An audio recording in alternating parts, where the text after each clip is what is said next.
Welcome into the Stack Shack Sports Show. Today we're going to talk about Russell Wilson, the contract issues, the whole timeline of events in Denver, and my thoughts on who's in the right, who's in the wrong, what's the way forward.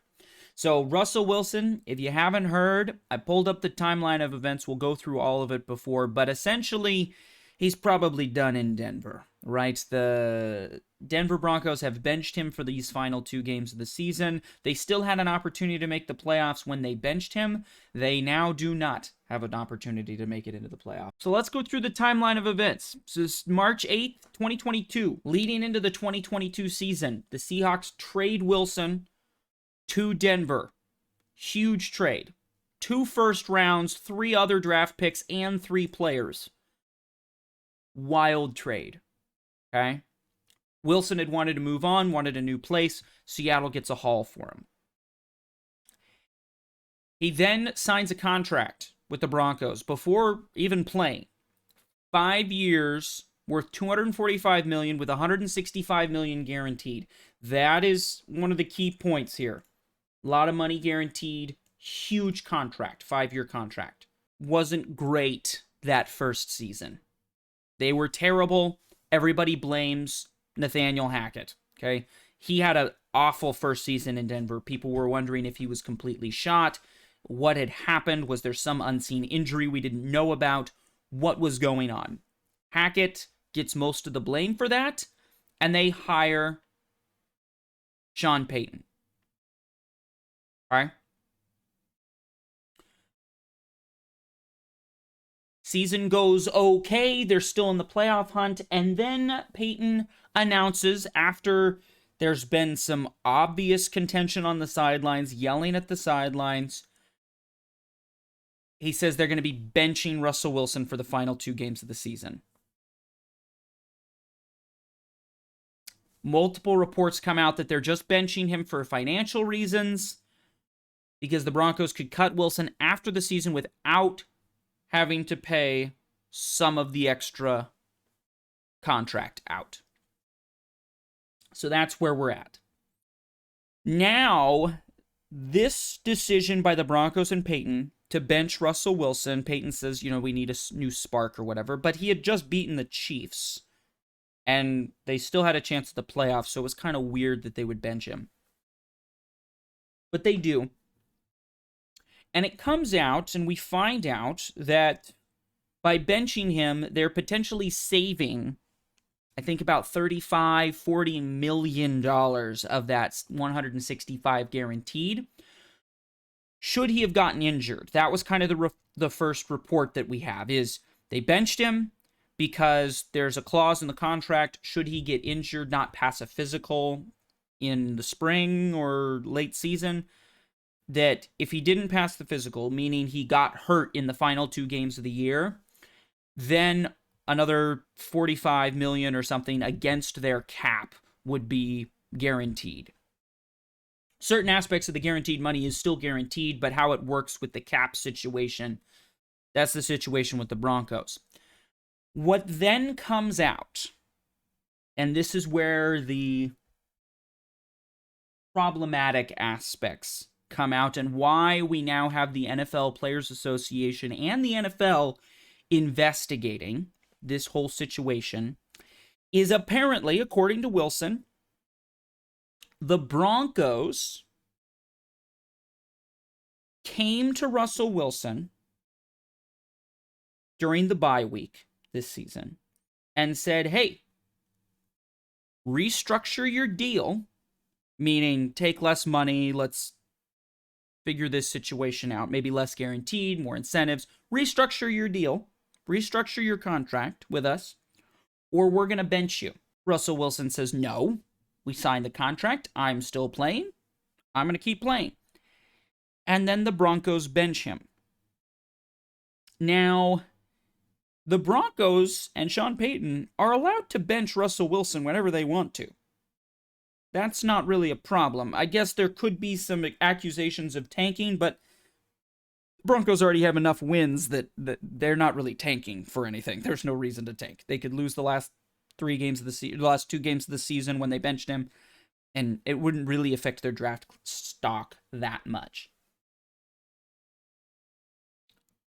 So they bench Russell Wilson. They're completely allowed to. The problem is you can't use arguing or threatening to bench someone as a way to get them to renegotiate their existing contract. That's kind of a no-no. And to me, this is really dumb by the Broncos. And just shows how disingenuous they were. There's reports coming out. I saw some tweets by some NFL agents talking about how the Broncos will not be able to sign free agents anymore, at least for a good long while. And if they want to, they're going to have to pay a lot extra because the agents are not happy. This is inappropriate behavior by an organization in contract. This is bad faith negotiating, right? In that structure, you know the Broncos are going to have a tough time signing players, and players are going to be asking for more guaranteed money, and they're not going to take team-friendly deals because they're going to be like, well, you're going to try and screw me out of my money. You're going to threaten me with benching. You're going to threaten me with this, that, and the other thing. This is a terrible decision from the Broncos, and it's really a bad look, I think, for Sean Payton. Like, you couldn't last a season? You couldn't make it through a season. This is Payton's first year. You couldn't last a season without doing something really dumb. I think Sean Payton saw the Broncos job, saw Russell Wilson, thought he could fix him, showed up the first day, realized, okay, he's still a productive quarterback, but he's not the same quarterback he was in Seattle. We seem to not see eye to eye on a lot of the offensive strategy.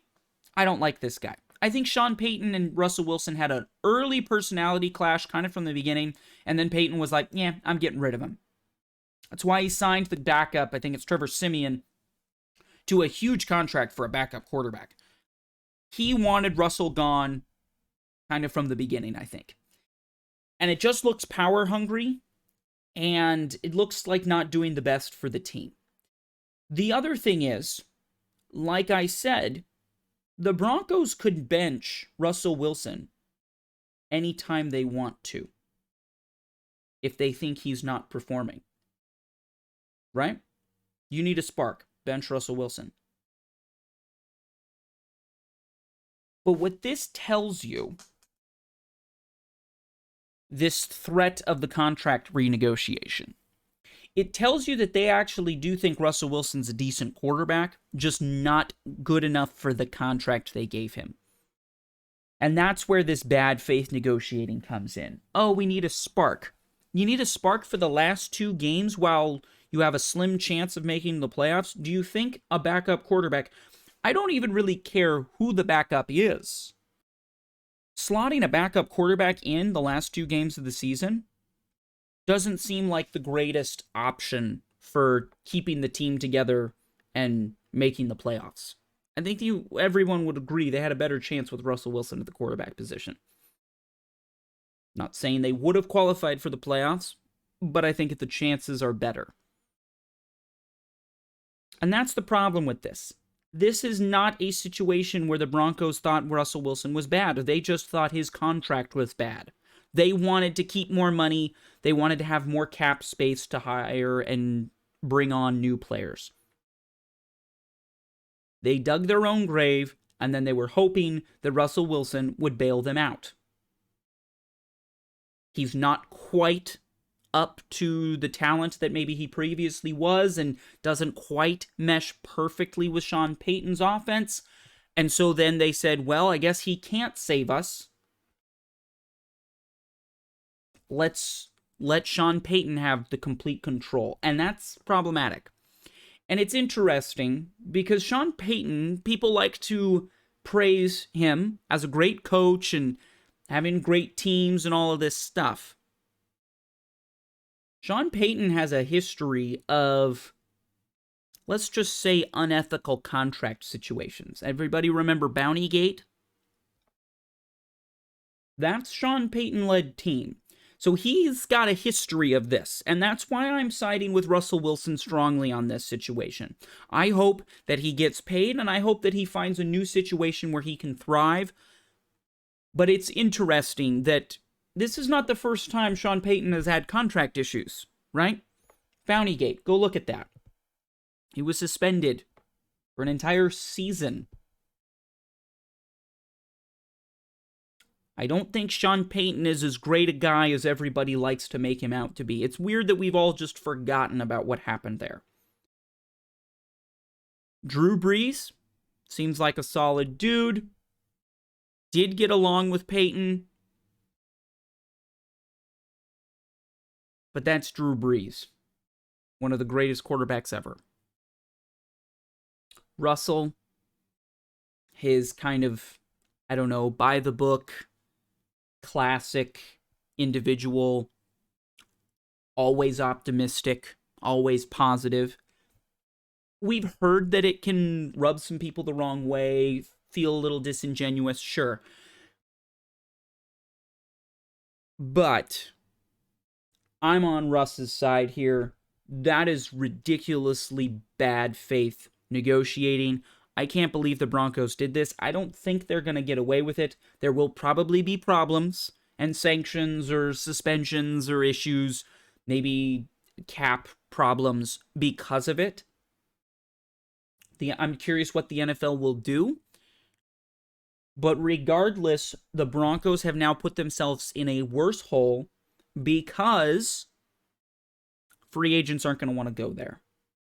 Every player on that team is now talking to their agent. I almost guarantee you every player on that team is talking to their agent saying, hey, double check our contracts.